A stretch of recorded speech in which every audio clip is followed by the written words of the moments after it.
అనగనగా ఒక పచ్చని అడవిలో ముద్దుగుమ్మ అని అందమైన నెమలి ఉండేది. దాని తోక ఇంద్రధనస్సులా మెరుస్తూ ఉండేది. దాని నాట్యాన్ని చూసి అందరూ ఆనందించేవారు. అదే అడవిలో చురుకు అనే ఒక తెలివైన కోతి ఉండేది. చురుకు కోతి అడవిలో అత్యంత చురుకైనదిగా, సరదాగా మాట్లాడేదిగా పేరు సంపాదించుకుంది. కానీ అందరూ ఎప్పుడూ నెమలి అందం గురించే మాట్లాడటం వలన తన తెలివికి, చురుకుదనానికి విలువ దక్కటం లేదని చురుకు కోతికి నెమలిపై చాలా ఈర్ష్య పెరిగింది. చురుకు కోతి ఇలా అనుకుంది, అందమైన తోకంటే నాకు కూడా ఉంది, కానీ అదంతా గోధుమ రంగులో ఉంది. ఈ నెమలి రంగుల కథ ముగిస్తే అప్పుడు అందరూ నా చురుకుదనం చూసి నవ్వుతారు.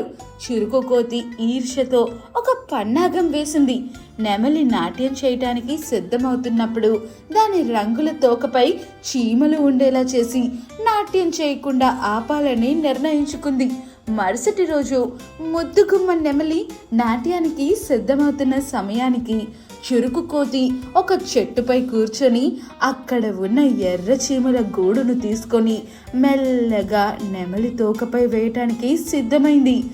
ఈ రోజు దాని తోక దురదతో నిండిపోతుంది అని కోతి తనలో నవ్వుకుంది.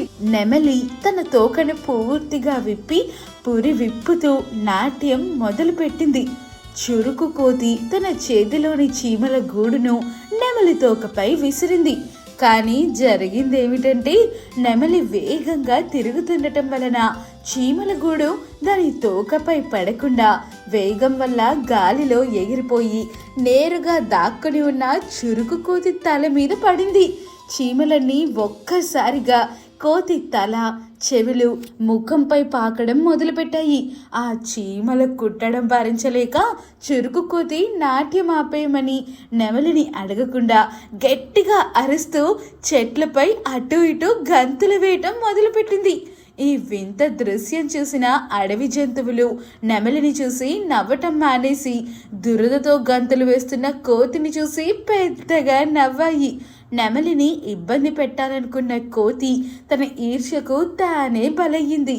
ఆ రోజు నుంచి చురుకు కోతి అర్థం చేసుకుంది, ఈర్ష్యతో ఇతరులకు కష్టం కలిగించాలనుకుంటే ఆ కష్టం తిరిగి మనకే వస్తుంది.